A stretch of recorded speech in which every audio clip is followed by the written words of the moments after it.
Salut, alors aujourd'hui on va continuer à s'intéresser un peu au sujet de la musique dématérialisée et s'intéresser particulièrement à la partie PC et source de signal qui après iront vers les amplificateurs, les enceintes, etc.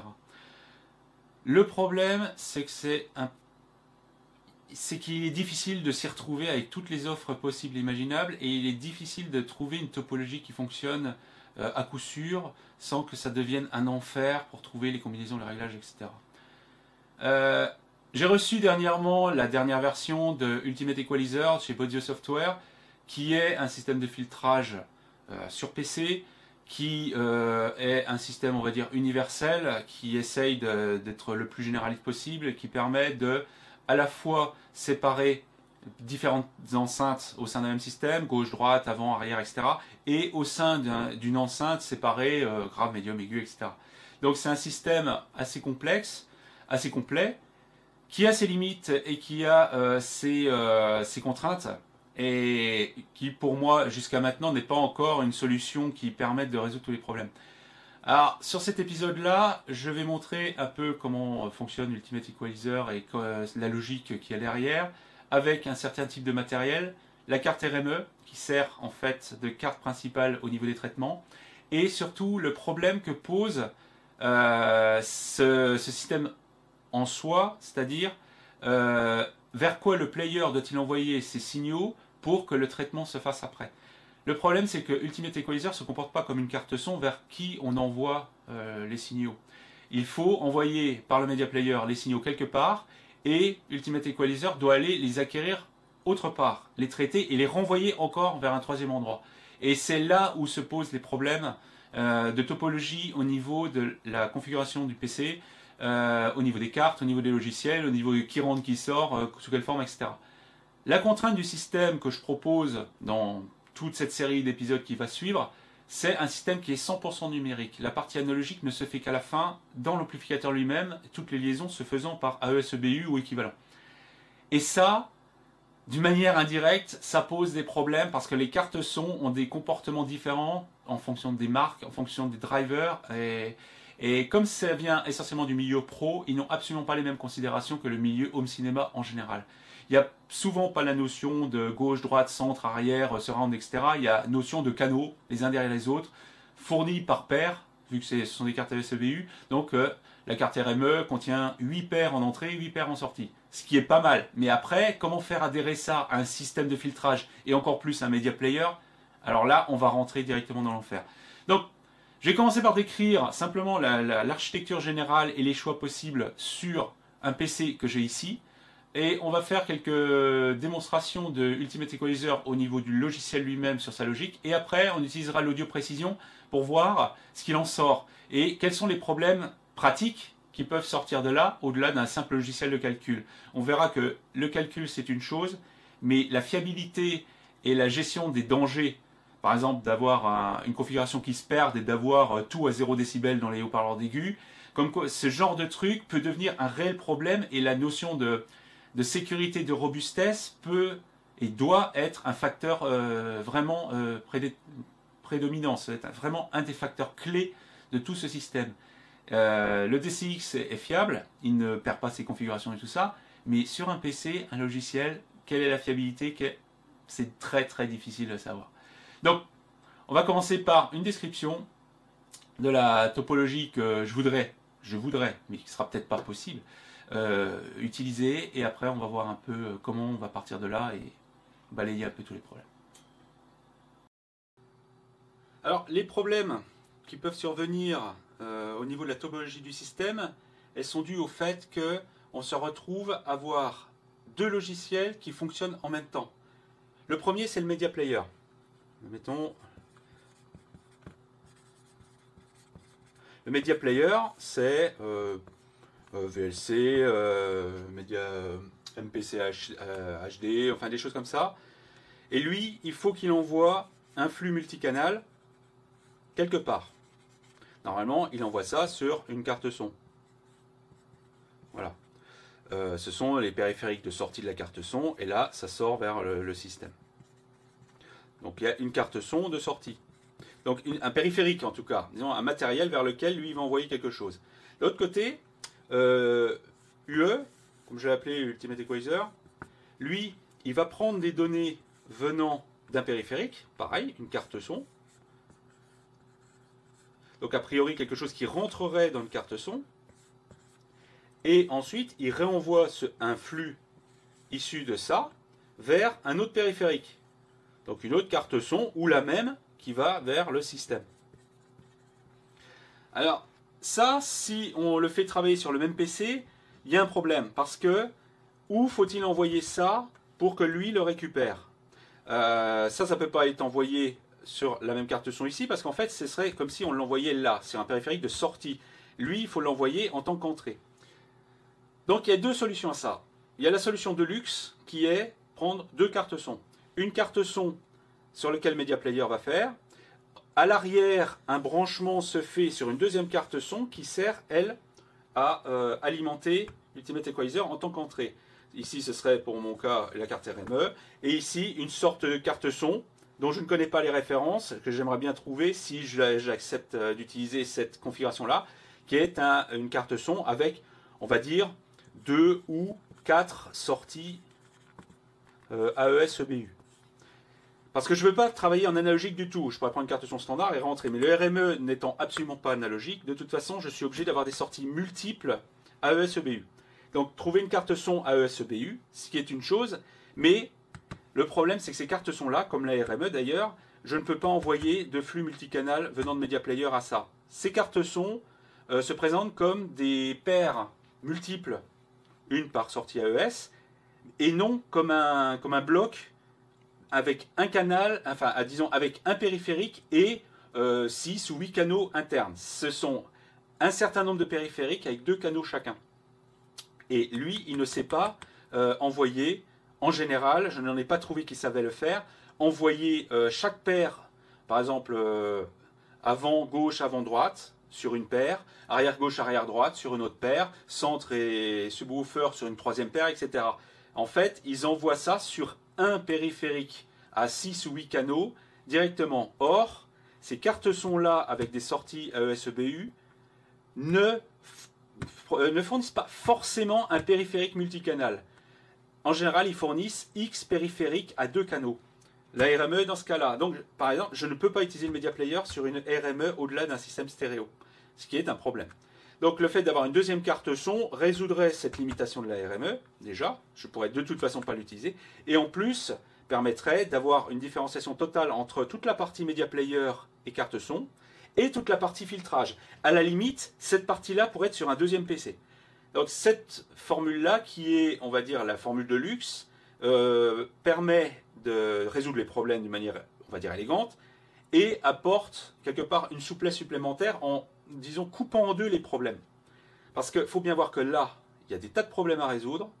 Hein, ça, ceux qui ont déjà manipulé les Media Player, les cartes son, savent un peu, en fonction des formats qui sont lus, etc., le bordel que ça peut être. Et toute cette partie-là, qui, elle, doit être une partie extrêmement fiable, quitte à la limite, la faire travailler sur un PC dédié, totalement indépendant de ça. Il faut bien voir que ça, c'est une unité de calcul. Et si jamais un logiciel qui tournerait en même temps que ça mange trop de ressources, on se retrouverait à avoir des craquements et lui qui ne suivrait plus. Donc ça, c'est quelque chose qui est extrêmement important. Donc ça, c'est la première solution. Je pense que je risque de tomber sur celle-là, cette solution-là, pour des raisons de sécurité. Mais je n'ai pas de référence de carte son à 2 ou 4 sorties AES-EBU qui soient utilisables directement par un Media Player en multicanal. J'ai des recherches à faire, peut-être que les Lynx ou les choses comme ça le font, mais ça me paraît être des trop grosses cartes son. Ça fait beaucoup, quoi. Ça équivaut au RME. Je ne sais pas si les autres modèles, Lynx ou Marianne, savent faire ce que la RME ne sait pas faire. Ça, ce sont des limitations. Alors peut-être que la RME sait faire accepter un périphérique multicanal, mais je n'ai pas trouvé comment ça se passe. Hein. Donc dans le bénéfice du doute, bon, on va laisser le bénéfice du doute pour l'instant. Mais pour l'instant, je n'ai pas trouvé. Alors ça, c'est la première possibilité. La deuxième, c'est d'utiliser un logiciel dédié, qui est assez malin, quelque part, qui est ce qu'on appelle un cap virtuel. Alors un cap virtuel, c'est un logiciel. Ou disons, c'est une sorte de driver, ce qu'on appelle WDM dans le monde Windows.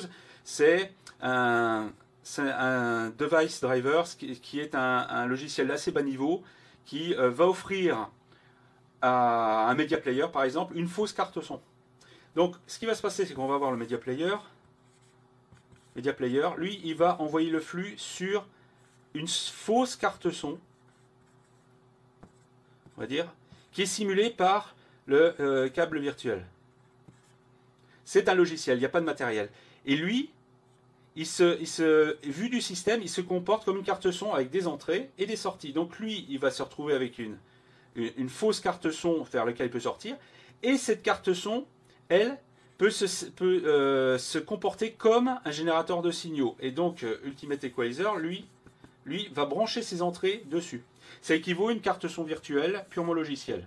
Voilà. C'est exactement la même topologie qu'avant, hein, sauf que la carte son est simulée par un logiciel plutôt que d'avoir du matériel. Alors ça pourrait fonctionner si ce qu'il envoie ici est compatible avec ce que Ultimate Equalizer est capable d'accepter.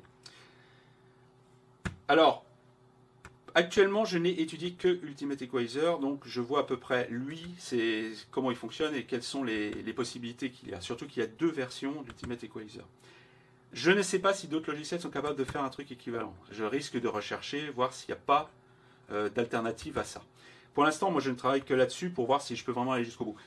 Le problème, c'est que ça ne génère, pour le peu, l'opposé des cartes son précédentes. C'est-à-dire qu'il ne génère qu'un canal, enfin disons un périphérique multicanal, à jusqu'à 8 canaux simultanés sur un périphérique. Après, on peut mettre autant de câbles qu'on veut, mais un câble est configurable avec un périphérique d'entrée à N canaux et il sert de bypass en étant périphérique de sortie à N canal.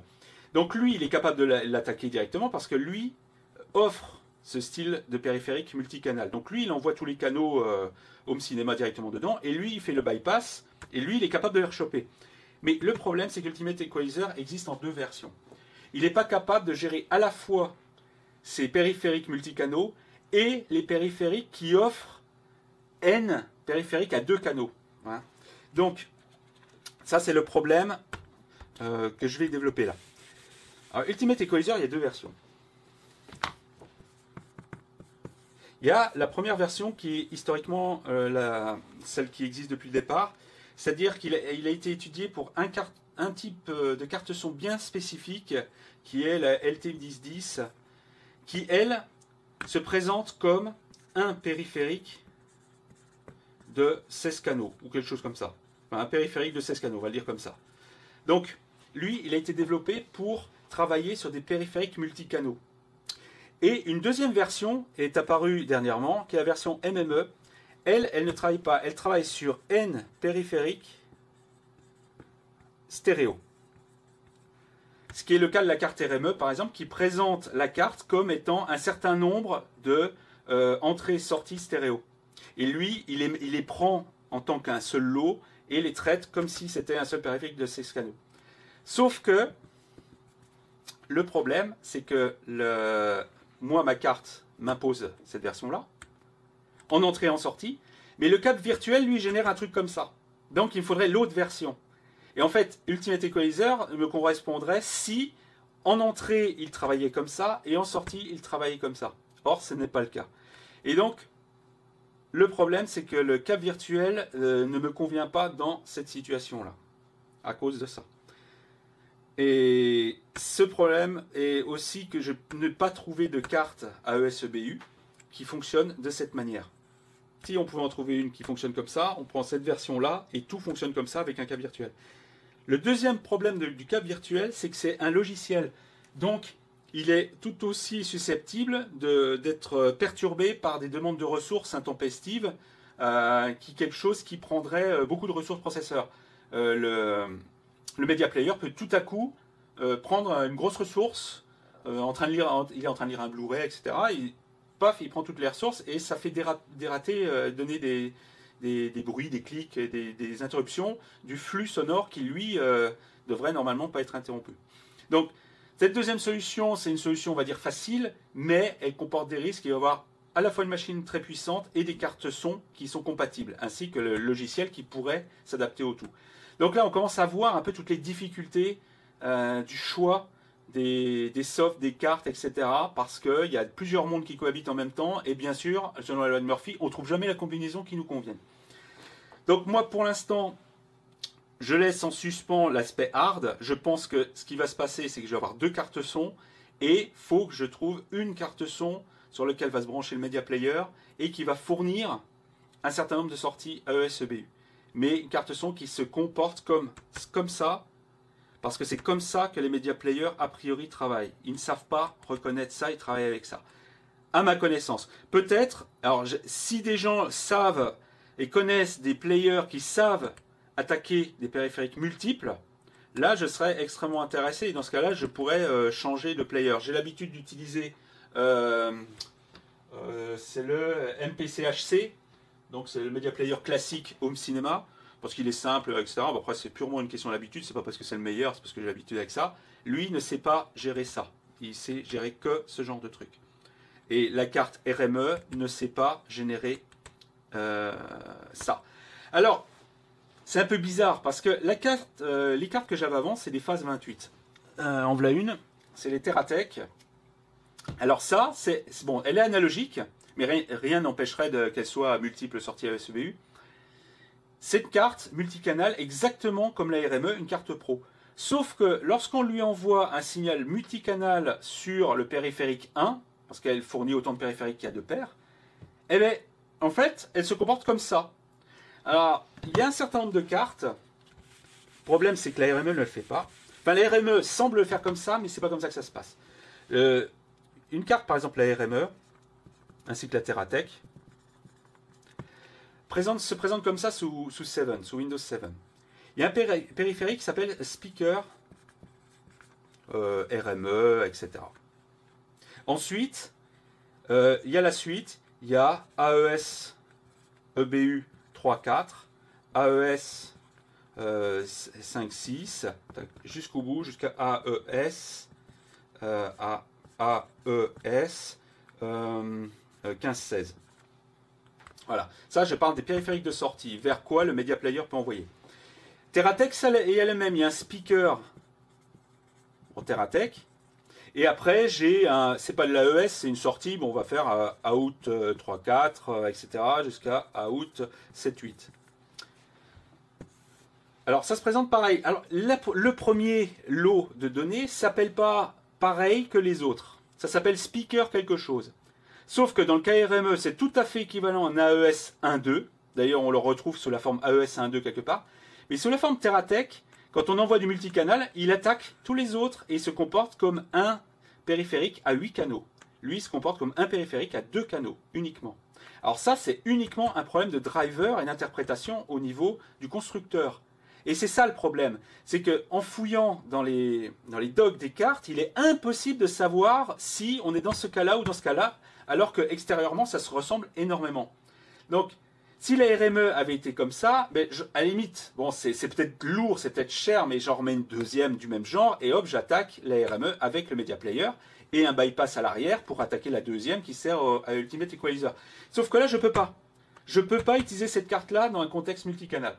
Parce que ce speaker-là reste, et ne bouge pas, et reste un truc à 2 canaux. Et même le truc assez curieux, c'est que ça se présente sous la forme de truc à 2 canaux.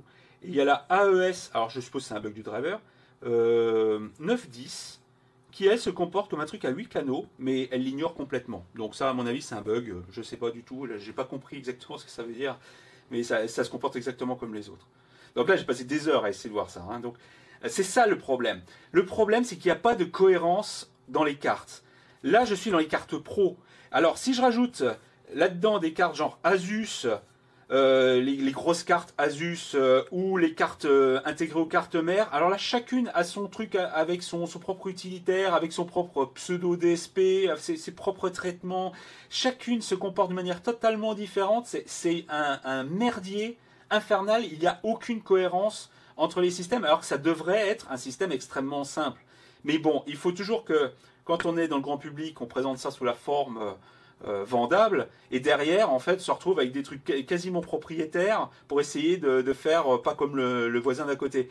Et à la fin, c'est un merdier. Il n'y a pas de cohérence, on ne sait pas ce qui se passe, et c'est en général fermé et opaque. Alors, Sur le grand public, à la limite, pourquoi pas. Mais dans le pro, c'est assez agaçant de voir qu'entre eux, ils sont même pas fichus de faire quelque chose qui soit cohérent. Hein. Et c'est pas documenté, évidemment. Alors que pour moi, c'est les premières choses qui sont ultra importantes. C'est comment le matériel est exposé au logiciel. Mais c'est jamais décrit comme ça. Par contre, pour parler des temps de latence en mode SEO, alors là, il y a du monde, il y a des pages. Mais avant d'aller là-dedans, moi, personnellement, ça m'intéresse beaucoup de savoir comment c'est exposé. Et c'est le problème, le seul moyen, c'est de l'acheter, de l'essayer. Et ça me gonfle un peu, quoi. Donc, pour l'instant, bon, ça, la RME m'intéresse pour Ultimate Equalizer lui-même, mais je n'ai pas de solution de carte d'entrée qui me sort de la SEBU et qui se comporterait, par exemple, comme une Teratech. Ça, on verra, j'essaierai d'en trouver une qui ne soit pas une carte à 800 €, parce que les cartes pro, c'est bien gentil, mais ça coûte super cher. Et ça, c'est emmerdant. Donc, on va regarder un peu Ultimate Equalizer, comment ça se présente. Juste avec une petite configuration toute simple sur un PC ici, et voir les limites, et après on utilisera, on va regarder un peu avec l'audio précision. Ok, donc on va regarder un petit peu Ultimate Equalizer sur sa logique de fonctionnement, uniquement au niveau de ce qui concerne les cartes son, le routage et la configuration des systèmes. Pour tout ce qui est mesure et caractérisation des haut-parleurs, ça c'est un tout autre sujet sur lequel que je ne vais pas aborder du tout pour cette fois-ci. Donc, la première chose qui nous importe ici dans ce soft-là, c'est tout ce qui est la configuration matérielle. Alors, on a une grosse fenêtre qui est dédiée à ça, qui liste les canaux d'entrée et les canaux de sortie qui vont être utilisés par le filtre lui-même. Différentes configurations sont possibles. Ici, stéréo, 6 canaux d'entrée et un truc stéréo. J'ai pas très bien compris pourquoi ça existe, mais bon, à première vue, c'est un intérêt. Bon, quoi qu'il en soit, on va faire un exemple simple stéréo où input 1, 2 correspondent simplement à cette sélection d'entrée. On voit ici AES, AES, AES, c'est la carte RME qui présente les entrées sous la forme de couple de canaux et ça part de AES 1 plus 2 jusqu'à AES 15 plus 16. Donc il y a 8 canaux stéréo d'entrée. Moi je vais prendre le 9 et 10, c'est celui sur lequel est branché l'audio précision, uniquement parce que je me suis mis sur ce connecteur là. Donc on va travailler d'une manière simple comme ça. Si j'avais eu besoin d'un truc multicanal, ben, j'aurais pris ici un 6 et j'aurais pris les 3 premières configurations et chaque paire aurait servi à 6 canaux au total. En sortie, on a autant de paires stéréo qu'il y a ici de possibilités. Ici, j'ai choisi 8 x 2 paires, c'est la carte est comme ça. Donc, comme je l'ai expliqué avant sur l'ardoise, le premier de la liste s'appelle Speakers. Et les suivantes sont 3, 4, 5, 6, 7, 8, etc. jusqu'à 15, 16. Donc ça a l'air d'être assez courant que les cartes son nomment le premier set de canal sous la forme speakers et les autres sous une autre forme. Donc ici, j'ai choisi de 1 à 15 et je les ai mappés par paire les uns derrière les autres jusqu'au 15 dernier. Donc voilà, lui il va prendre tout ça et va sortir sur tout ça. Alors maintenant, on va passer sur comment on route et comment on définit ces systèmes. Donc, j'ai un système tout fait là, qui est un système de voix. Si j'étais passé un système 4 ou 6 voix, en fait, j'aurais pas 2 fenêtres ici, mais j'aurais 4 ou 6 blocs qui correspondent chacun à une enceinte. Il faut bien voir, ça correspond à une enceinte, et au sein de chaque bloc correspond à tous les haut-parleurs qui font l'enceinte. Ici, j'ai 2 enceintes gauche-droite principales à 2 voix. Alors, c'est défini d'une manière qui est toujours la même. Il y a toujours une seule entrée pour une enceinte et il y a un certain nombre de sorties pour chaque haut-parleur de l'enceinte. Le routage est un peu bizarre. Ici, on s'attendrait à ce qu'il y ait IN1 et IN2, vu que j'ai choisi une paire en entrée AES-EBU qui correspondent à 1 et 2. Sauf que là, il y a une numérotation un peu bizarre qui est reprise ici, qui est une sorte de numérotation implicite sous la forme gauche, centre, droit, arrière gauche, subwoofer, arrière droit et 2 canaux supplémentaires. Et ça, bon, j'ai pas très bien compris où est la correspondance entre cette numérotation-là et la numérotation des canaux. J'attends la réponse du concepteur du logiciel pour voir où le mapping se fait. Donc ici, je suis obligé de rentrer en IN1, IN3 pour avoir les 2 canaux gauche et droite tels qu'ils sont rentrés dans la configuration sous la forme, pour moi, j'aurais pensé 1 et 2. Mais bon, après, j'ai peut-être loupé quelque chose, mais la doc est assez grosse et c'est difficile de voir tous les détails. Bon, quoi qu'il en soit, on choisit les bonnes entrées. Ici, ce sont des filtres tout faits qui étaient fournis avec le logiciel.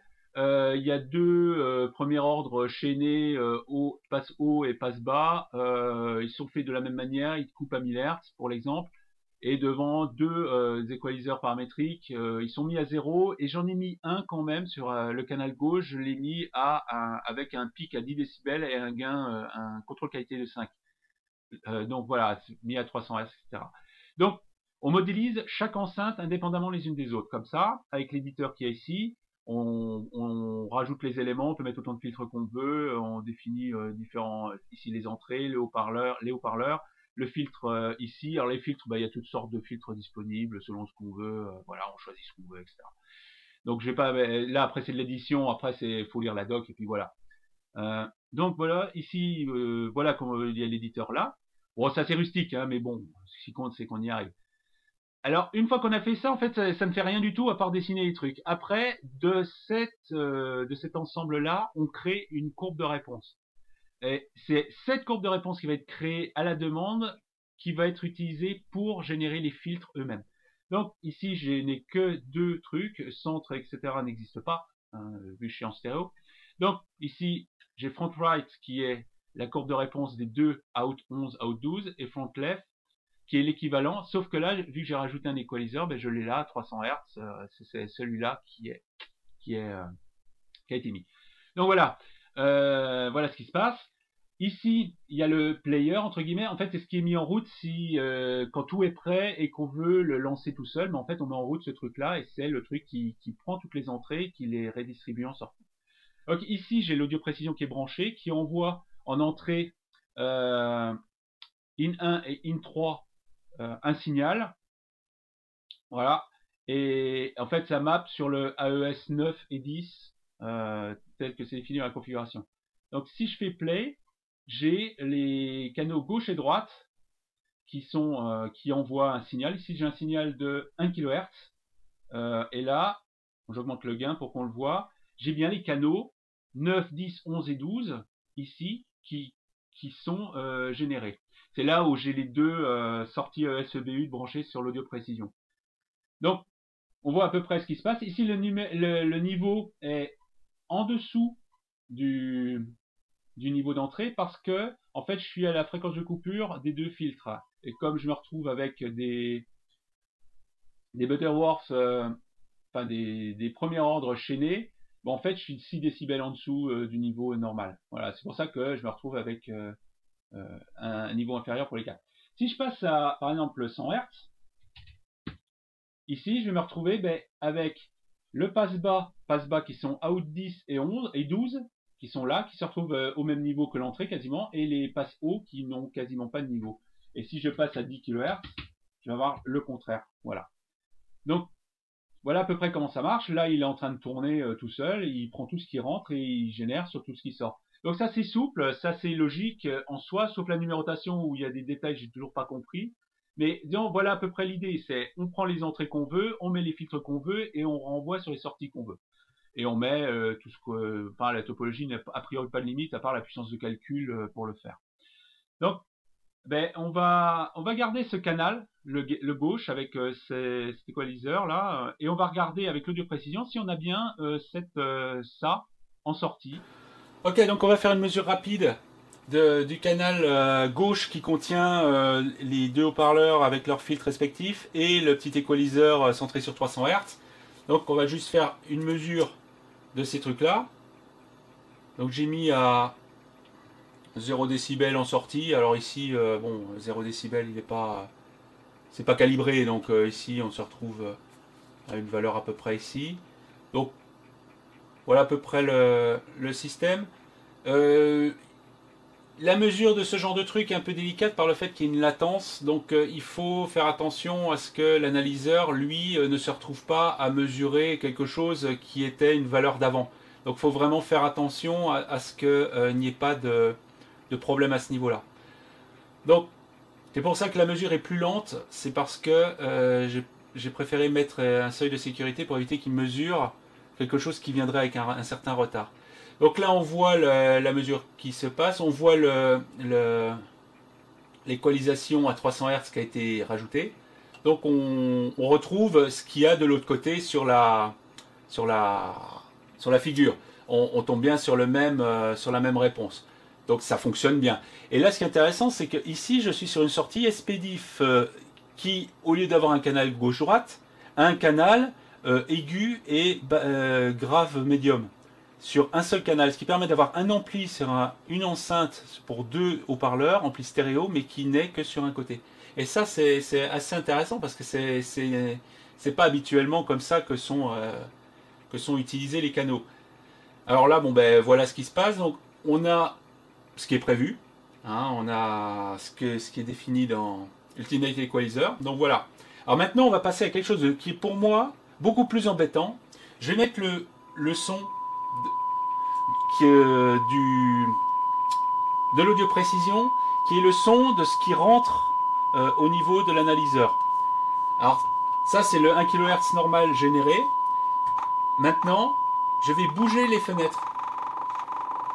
Et là, on a un très gros problème de...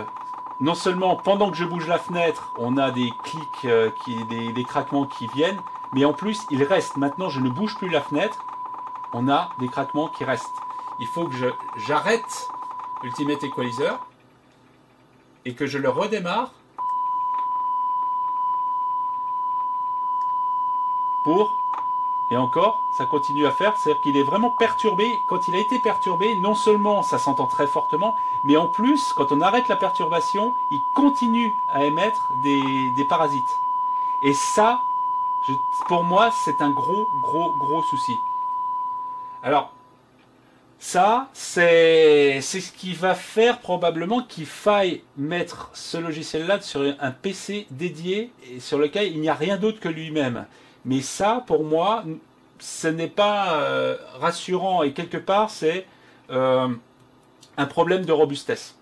Le soft n'est pour moi pas assez robuste. Alors, il y a peut-être des subtilités, c'est pour ça que moi, je vais continuer à entretenir une conversation avec le concepteur pour voir d'où viennent ces problèmes. Mais pour l'instant, je n'ai pas de solution à ça, bien que la machine sur laquelle il est installé soit une machine qui soit assez puissante. C'est un Phenom à 4 cœurs, qui est à fond les ballons, avec 8 Go de RAM sur une belle machine.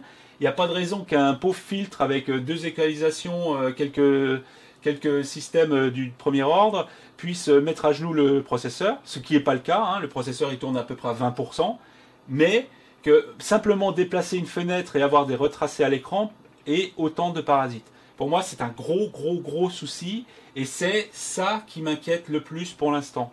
C'est pour moi un problème de robustesse, et si simplement bouger une fenêtre fait des parasites comme ça, est-ce qu'il n'y aurait pas des situations dans lesquelles on pourrait avoir carrément des canaux qui perdent leur configuration et se retrouver avec le 0 décibel dans le Twitter en pleine bande passante. Donc voilà, pour moi, le problème actuel à régler. Et ça, je pense que tant qu'il n'est pas réglé, c'est même pas la peine de compter faire un système avec un filtrage sur un PC. Alors on a commencé un petit peu à voir quels sont les soucis qu'on peut rencontrer dans ce style de configuration. Certains soucis sont pour moi suffisamment importants pour éviter de continuer tant qu'ils n'ont pas été résolus. Ces problèmes de parasites sont peut-être une porte ouverte vers des choses beaucoup plus embêtantes. Et la fiabilité et la robustesse du système, ça doit être un des facteurs clés pour éviter de se retrouver dans des situations où on peut détruire ces haut-parleurs parce qu'il y a quelque chose qui s'est mal passé. Donc, énormément de problèmes sont à résoudre. Les premiers problèmes, c'est les problèmes hardware. Comment faire une topologie qui tienne la route et qui fonctionne avec un player donné. Déjà, il faut trouver le bon player, qui sache lire tout, qui ait des codecs qui fonctionnent. Ensuite, qu'il attaque une carte qui soit capable d'accepter les multicanaux. Ensuite, cette carte est capable d'alimenter la carte en AES-EBU et être ensuite réutilisée par Ultimate Equalizer qui va ressortir vers des amplis via des liaisons AES-EBU. Donc ça, c'est toute une succession d'étapes qui doivent être maîtrisées jusqu'au bout. Et pour moi, il manque encore des réponses au niveau de l'Ultimate Equalizer sur sa robustesse à l'environnement dans lequel il tourne. Des questions qui doivent trouver des réponses sur quelles cartes sont utilisées, dans quelles conditions et avec quel player.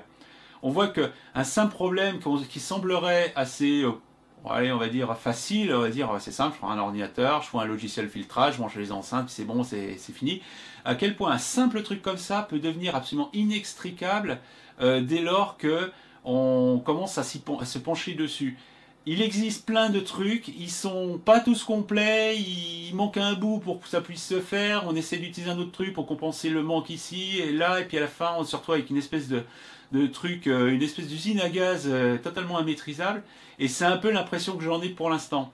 Donc, je vais essayer de trouver le système le plus simple possible.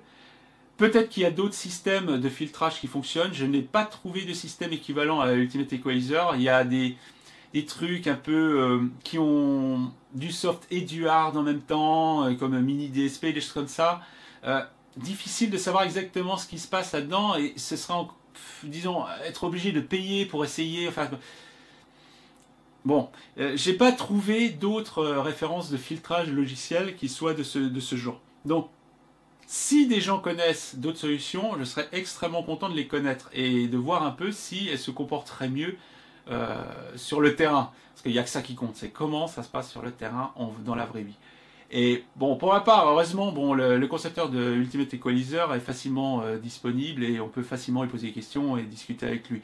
Il fait des versions relativement souvent et bon, c'est quelqu'un qui connaît bien son boulot. Et c'est un domaine extrêmement complexe. À la fois, bon, il connaît très très bien tout ce qui est gestion et calcul acoustique, mais la gestion du matériel, c'est un autre domaine et qui est extrêmement tordu et il y a énormément de pièges. C'est un type de développement qui est très particulier. Donc, pour l'instant, je suis plutôt mitigé, et même si ça fait ce que c'est censé faire, a priori, la fragilité vis-à-vis de l'environnement me pose encore un problème, et je pense que là, c'est pour l'instant le problème qu'il va falloir résoudre avant de continuer.